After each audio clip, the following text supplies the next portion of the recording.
आज हमारा second lecture है। फर्स्ट क्लास के अंदर हमने आवेशों के गुण, आवेश के बारे में अध्ययन किया था। आवेश के हमने बहुत सारे गुण पढ़े थे। आवेश संरक्षण रहता है, आवेश क्वांटीकृत होता है, Q बराबर NE, इस तरह के गुण हमने बहुत सारे पढ़े थे।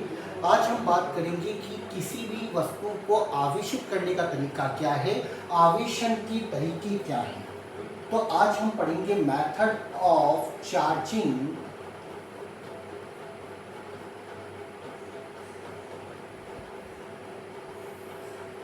आवेशन की विधियां।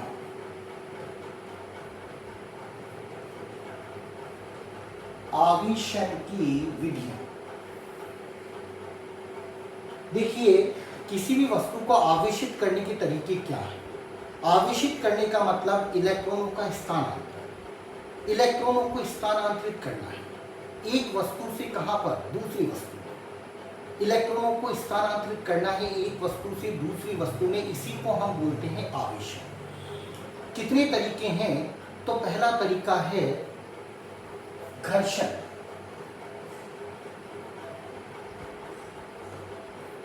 रबिंग।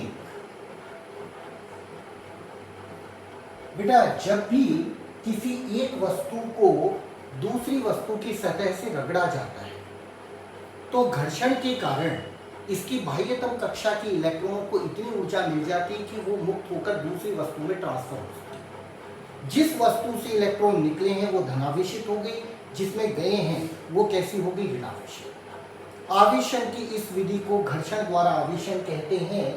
जब किसी एक वस्तु को अन्य वस्तु की सतह से रब किया जाता है, रगड़ा जाता है, तो घर्षण के कारण इलेक्ट्रॉन एक वस्तु से दूसरी वस्तु में स्थानांतरित होते हैं।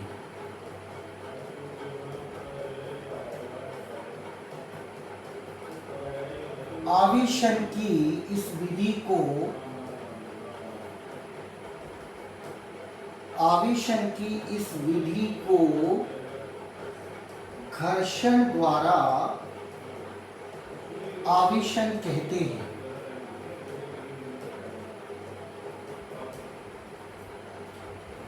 एक वस्तु को अन्य वस्तु की सतह से रगड़ा, जैसे आपने रात को रजाई के अंदर, मखमल की रजाई, अगर आप में से कोई सोता हो, मेरे पास तो सूती है, मखमल की रजाई, इसमें आप लोग सोते हो तो कई बार देखना आप चिंगारियां न जलाएं। क्यों? क्योंकि जब आपके पांव उससे रगड़ते हैं तो घर्षण के कारण इलेक्ट्रॉन स्थानांतरित होते हैं, आपकी बॉडी चार्ज हो जाती है। प्लास्टिक की चेयर पर, छत पर आप बैठे हो धूप में, अचानक कोई आके आपके हाथ लगाता है, उसको करंट आता है। सर ये सारी विधियां क्या है? घर्षण द्वारा आवेशन। इसमें आप दो एग्जाम्पल ध्यान रखना। एक, फर्स्ट, जब कांच की छड़ को, कांच की छड़ को रेशम से रगड़ा जाता है,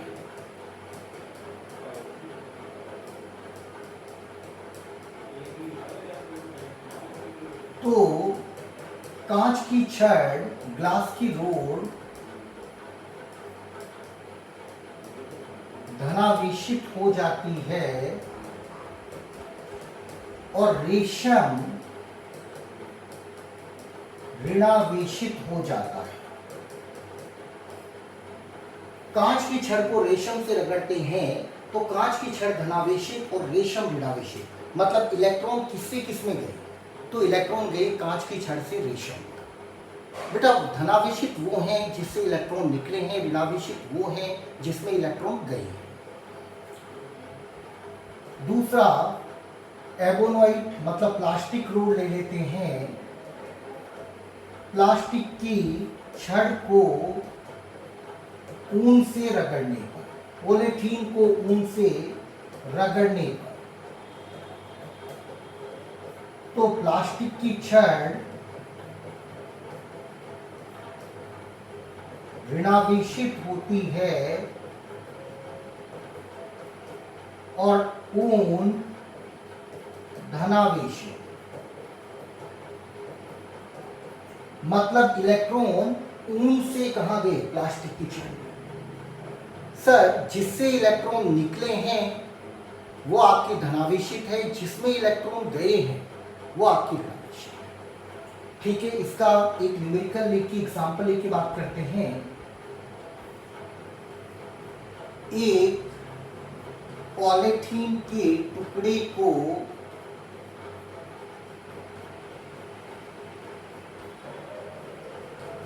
ऊन से रगड़ने पर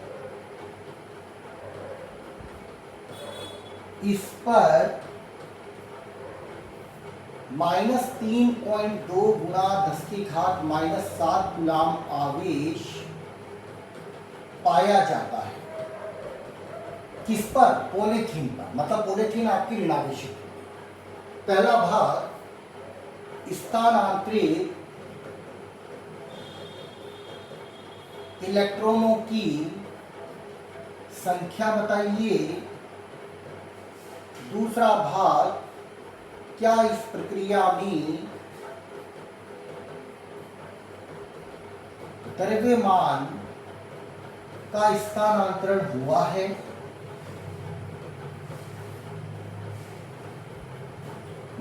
ये बात आपको बतानी। एक पॉलीथीन को ऊन से रगड़ने पर, पॉलीथीन पर ऋणावेशित पाया गया। मतलब इलेक्ट्रॉन किससे किस में गए? तो ऊन से पॉलीथीन में गए। और कितने गए? तो इसको हम आवेश के क्वांटीकरण सिद्धांत से निकालेंगे। मैंने बताया था आवेश का मान Q बराबर Ne। Q का मान 3.2 गुणा 10⁻⁷ N निकालना है। E का मान 1.6 गुणा 10⁻⁻19। यहाँ से 2 गुणा 10⁻12 इलेक्ट्रॉन आपके ट्रांसफर हुए। किससे किसमें गए? तो सर ऊन से पॉलीथीन में, क्योंकि पॉलीथीन पर ऋणावेश। पार्ट बी, क्या इस प्रक्रिया में द्रव्यमान स्थानांतरित हुआ है? हाँ, बिल्कुल इस प्रक्रिया में द्रव्यमान का स्थानांतरण हुआ है। क्यों? क्योंकि बेटा चाहे कम से कम ही क्यों ना हो, लेकिन द्रव्यमान तो होता है। ये बात मैंने आवेशों की गुण में समझाई थी कि आवेश बिना द्रव्यमान के संभव नहीं। कोई भी आवेश हो, उसका कुछ ना कुछ द्रव्यमान तो होगा ही होगा। तो आवेश बिना द्रव्यमान के संभव नहीं है। तो जब इलेक्ट्रॉन गए हैं ऊन से पॉलीथीन में तो द्रव्यमान स्थानांतरित हुआ है। कितना हुआ है? तो आप बोलोगे हाँ, द्रव्यमान का स्थानांतरण हुआ है। कितना हुआ है? तो कितने इलेक्ट्रॉन गए? 2 गुणा 10⁻12 इलेक्ट्रॉन गए हैं। और हर इलेक्ट्रॉन का द्रव्यमान होता है 9.1 गुणा 10⁻31। यहाँ से 18.2 गुणा 10⁻19 किलोग्राम द्रव्यमान आपका गया है। मानता हूं नगण्य है, लेकिन है तो सही। तो हम ये नहीं बोलेंगे कि इस प्रक्रिया में द्रव्यमान का स्थानांतरण नहीं हुआ, हम ये बोलेंगे हुआ है, परंतु सर नगण्य है।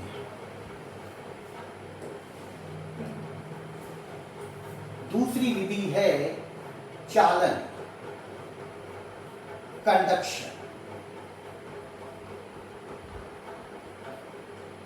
चालन देखिए,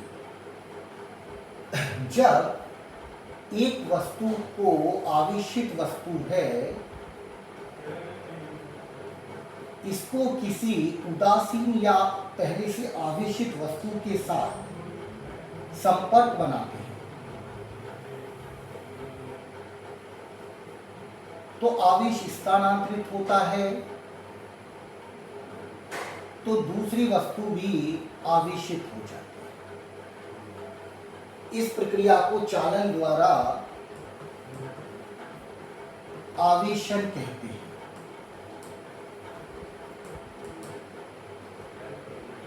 जब किसी आवेशित वस्तु को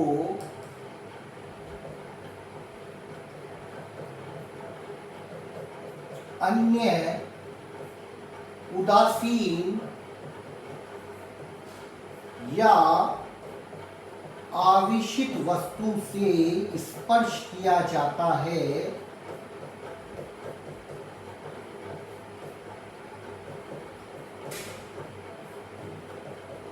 तो दूसरी वस्तु पर आवेश स्थानांतरित होता है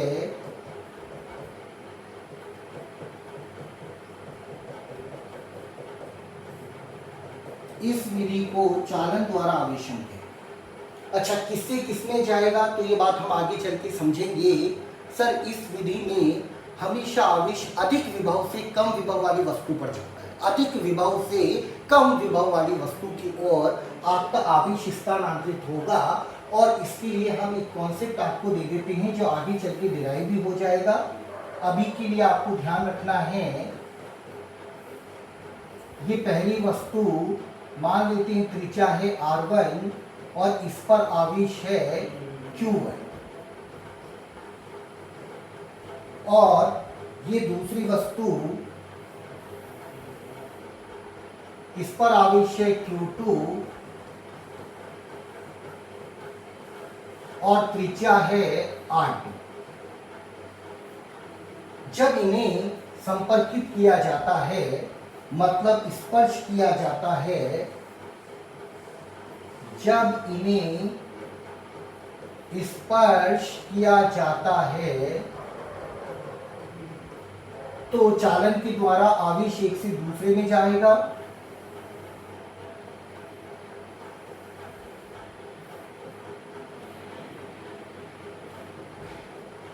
और पृथक करने पर मान लेते हैं ये पहले पर आवेश आ गया Q1 और दूसरे पर आवेश आ गया Q2।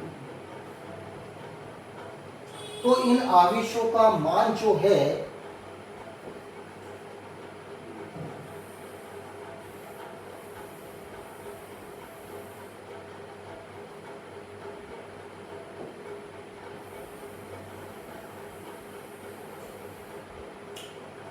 इन आवेशों का मान वो इन त्रिज्याओं के अनुपात में जाएगा। मतलब Q1 अपॉन Q2 का मान R1 अपॉन R2 के अनुपात में जाएगा। यदि दोनों वस्तु सर्वसम हैं, आइडेंटिकल है, तो R1 R2 का मान बराबर हो जाएगा। और यहां से Q1 अपॉन Q2 कट के 1, मतलब Q1 बराबर Q2। मतलब दोनों वस्तुओं पर बराबर बराबर आवेश जाएगा। कितना? जितना टोटल आवेश था उसका आधा पहले में और आधा दूसरे में। ये आपको कॉन्सेप्ट ध्यान रखना है। तो जब भी हम चालन की क्वेश्चन करेंगे तो एक ही बात हमारे दिमाग में होनी चाहिए, सर कुल आवेश का आधा वो पहली वस्तु में जाएगा, कुल आवेश का आधा वो दूसरी वस्तु में जाएगा। ठीक है, क्वेश्चन लेके देखते हैं।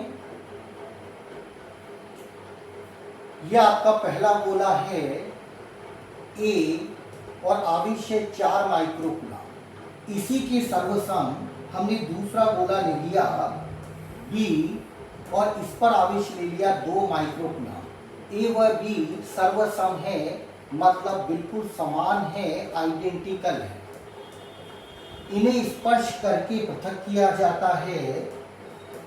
इन्हें स्पर्श कर पृथक करने पर अंतिम आवेश बतानी है। अंतिम आवेश आपको बताने हैं कितना कितना होगा। तो कोई दिक्कत वाली बात नहीं है। पहले तो हम दोनों को टच कर देते हैं, ये पहला और ये दूसरा।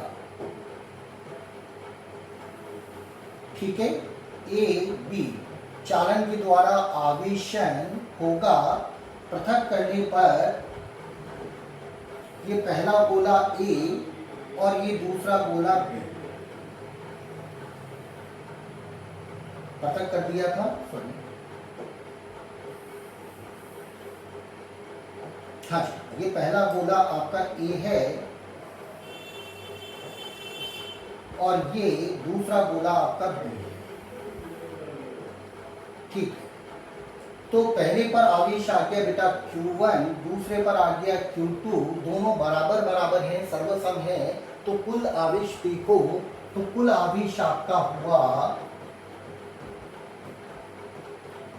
6 माइक्रोकुलाम, तो पहले में आ गया 3 माइक्रोकुलाम और दूसरे में भी आ गया 3 माइक्रोकुलाम। कोई दिक्कत इस बात में?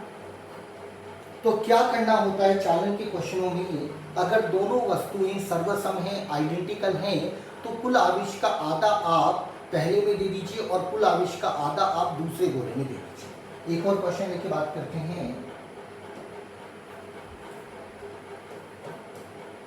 ये आपको एक गोला दिया और ये आपको दूसरा गोला दिया।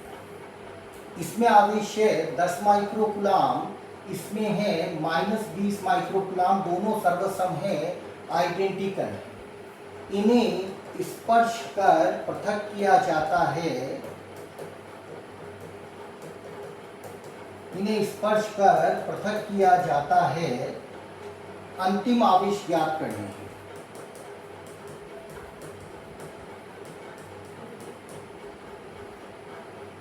तो पहले तो मैंने दोनों को स्पर्श कर दिया,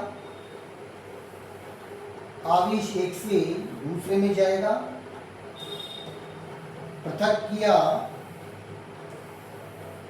ए बी, पहले में आ जाएगा तो कुल आवेश देख लीजिए, तो कुल आवेश आपका हुआ 10 - 20 मतलब माइनस का 10 माइक्रोकुलाम। आधा इसमें दे दो -5 माइक्रोकुलाम, आधा इसमें दे दो माइनस का 5 माइक्रोकुलाम, मतलब दोनों में आधा आधा चला जाएगा, माइनस का 5 माइक्रोकुलाम। बोलो दिक्कत किसी को? तो क्या करना होता है चालन के क्वेश्चनों में, जब भी आपको दो गोले दे दें और दोनों ही गोले अगर सर्वसम हैं, तो कुल आवेश का आधा आप पहले गोले को देंगे और कुल आवेश का आधा आप दूसरे गोले को देंगे। एक और क्वेश्चन लेते हैं।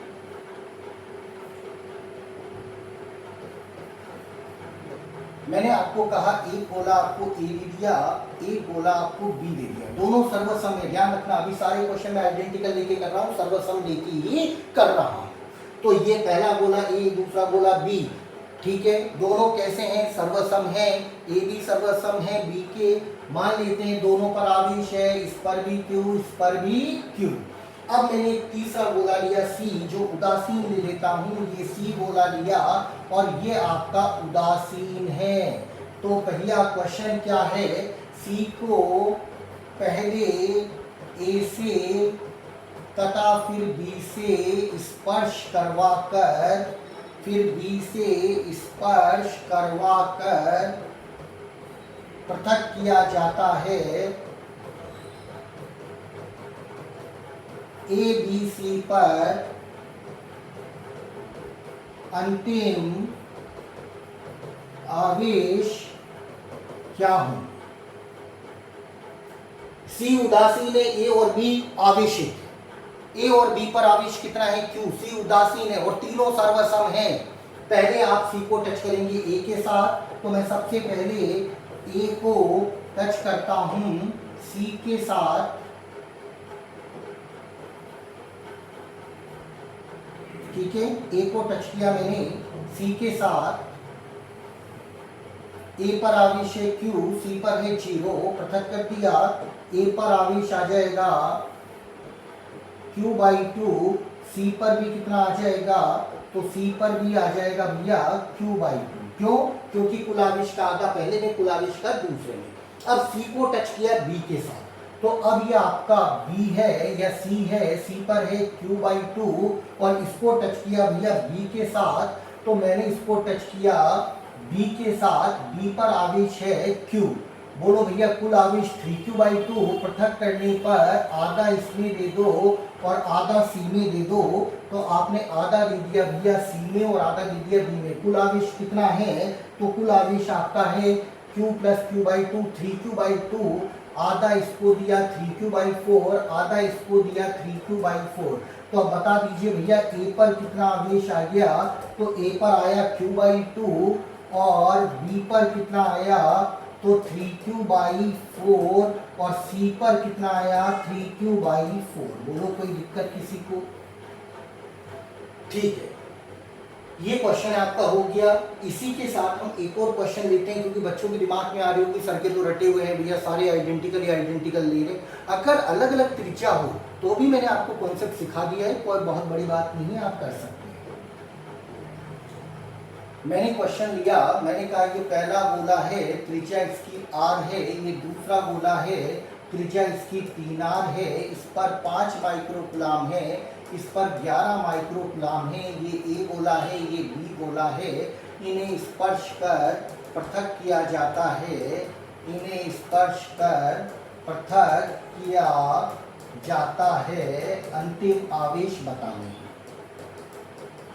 आपको अंतिम आवेश ज्ञात करनी है, कोई दिक्कत नहीं है।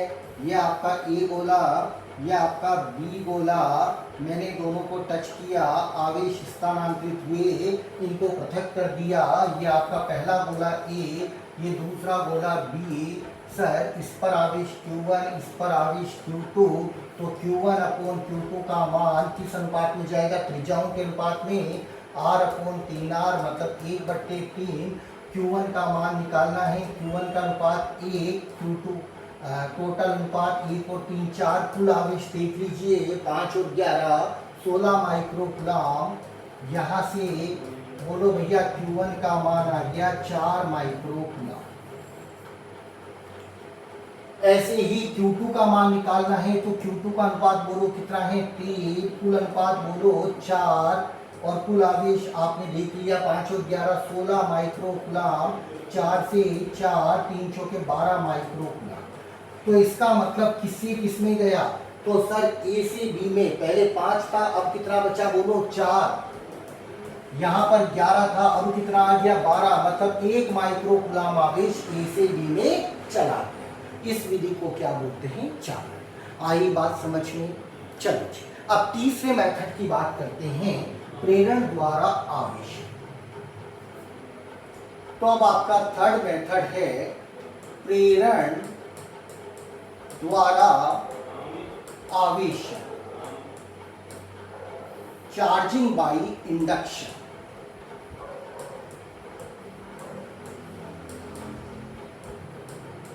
हाँ जी, चार्जिंग बाय इंडक्शन। तो देखिए दोनों मेथड, पहले मेथड में घर्षण था, आपने क्या किया? रगड़ने पर बाह्यतम कक्षा की इलेक्ट्रॉनों को ऊर्जा मिली, वो एक वस्तु से दूसरी वस्तु में चली। चालन, आपने एक वस्तु को दूसरी वस्तु से संपर्क बनाया, तो सर आवेशित वस्तु, उदासीन वस्तु, आवेश जाने लगे। कब तक? जब तक कि दोनों का विभव समान ना हो जाए। ये विभव क्या बीमारी है, वो आगे चल के बात करते हैं।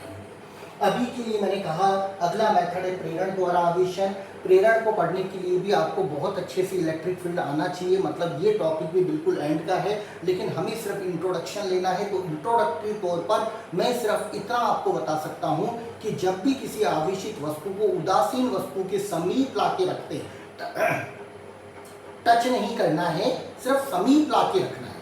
समीप लाके रखोगे तो इसके विद्युत क्षेत्र के कारण इस पर विपरीत आवेश प्रेरित हो जाते हैं। इस पर आवेश कहाँ से आए? सर इसने प्रेरित किए, इसलिए इसको बोलते हैं प्रेरण द्वारा आवेश। तो इसमें आपको टच नहीं करना है, यह आपकी आवेशित वस्तु है, इसके पास में उदासीन वस्तु लाकर रखते। सर इसके विद्युत क्षेत्र के कारण यहाँ आ जाएंगे माइनस और यहाँ आ जाएंगे प्लस। इस मेथड को नाम दे देते हैं प्रेरण द्वारा आवेश। मतलब क्या बना? जब किसी आवेशित वस्तु को अन्य उदासीन वस्तु के समीप रखा जाता है, टच नहीं कर रहे हैं, टच कर देंगे तो कौन सा मेथड बन जाएगा? चालन। यहां सिर्फ मैं समीप रख रहा हूं, तो उदासीन वस्तु पर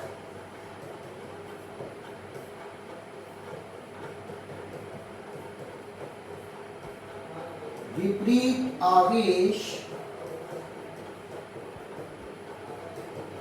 प्रेरित हो जाते हैं। इस विधि को प्रेरण द्वारा आवेशन कहते हैं। यार बिल्कुल सिंपल मेथड है। आप देखो, क्या एक चार्ज बॉडी उदासीन वस्तु को अपनी ओर खींच सकती है? बिल्कुल खींच सकते हैं सर। कारण ये चार्ज है, ये उदासीन है, पास लेके आए, यहाँ माइनस आ गए, बिल्कुल आकर्षित करें।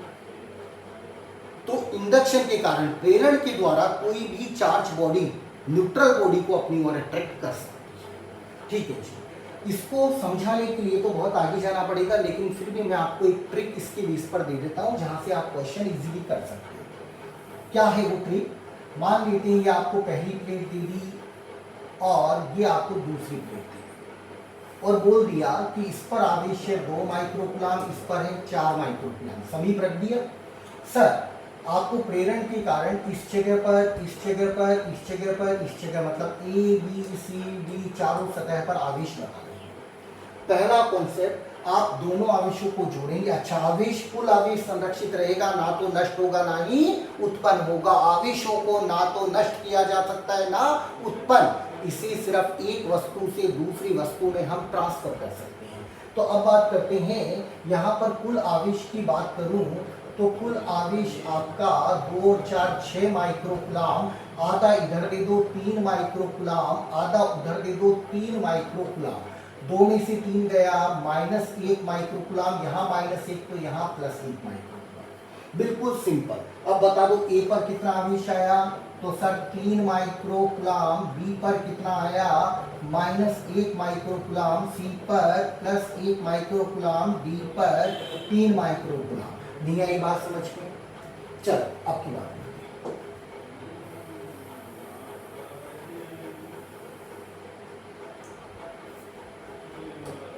ठीक है, अब की बार लेके देखते हैं। ये पहली प्लेट और ये दूसरी प्लेट। पहली प्लेट पर मैंने दे दिया 5 माइक्रोकूलम, दूसरी पर दे दिया 3 माइक्रोकूलम। मैंने कहा ए बी सी डी चारों सतह पर आपको प्रेरण के कारण आवेश बताना। इससे बढ़िया ट्रिक नहीं हो सकती जी। सबसे बढ़िया और सबसे आसान तरीका क्या करना है? कुल आवेश देखो, 5 + 3 कितना हुआ? 8 माइक्रोकूलम। सर आधा इधर दे दो, आधा इधर, बोलो इधर 4 माइक्रोकूलम, 4 माइक्रोकूलम, 5 में से 4 गया, 1 माइक्रोकूलम, 1 यहाँ तो -1 माइक्रोकूलम। बैलेंस करके देख लो, 3 में से -1 गया, 4 माइक्रोकूलम। मतलब ए पर 4 माइक्रोकूलम, बी पर 1 माइक्रोकूलम, सी पर -1 माइक्रोकूलम, डी पर 4 माइक्रोकूलम। बेटा 2 से ज्यादा प्लेट आ जाए तो भी दिक्कत नहीं है।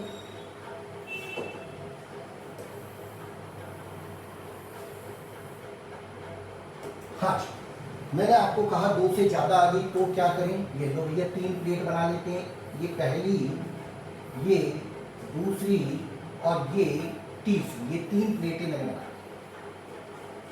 तो ये 6 बड़ी प्लेट, इसको मिटा दीजिए, दोबारा। ठीक है, ये आपकी तीसरी प्लेट। इस पर दे दिया मैंने 2 माइक्रोकूलम, इस पे दे दिया 3 माइक्रोकूलम, इस पे दे दिया 5 माइक्रोकूलम। मैंने कहा A B C D E और एफ, इन 6 सतह पर आपको प्रेरण के कारण आवेश बताना है। कुछ भी दिमाग में लगाना, सिर्फ सर की बात याद रखनी है, सर ने क्या बोला। क्योंकि प्रेरण कैसे हुआ, किस तरह विभाजित कर रहा हूँ, ये तो आगे चल के विद्युत क्षेत्र पढ़ने के बाद, चालक की प्रॉपर्टियाँ, चालक के गुण पढ़ने के बाद ही आप समझ सकते हो। अभी के लिए सिर्फ ट्रिक के बेस पर आप क्वेश्चन कर सकते हो। कुल आवेश की बात करूं तो कुल आवेश आपका होगा 2 3 5 सर 10 माइक्रोकूलम, आधा इधर दो और आधा इधर।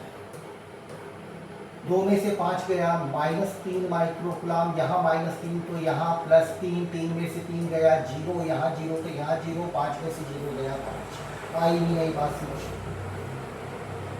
तो यह आपके आवेशन की विधियां थी। तो पहली क्लास में हमने क्या बात करी? आवेश और उसके गुण के बारे में। आवेश पढ़े, उसके 7-8 गुण, बहुत सारे गुण आपको बता दिए, वो सारे गुण आपने पढ़े। दूसरी क्लास में मैंने आवेशन के तरीके। अगली क्लास में हम करेंगे आवेशों के मध्य बल, विद्युत बल। जैसे द्रव्यमानों के बीच में लगता था गुरुत्वीय बल, आवेशों के बीच में लगता है विद्युत बल। तो अगली क्लास में हम बात करेंगे कूलाम के नियम की, आवेशों के मध्य बल की। तो जरूर अटेंड कीजिएगा। Thank you.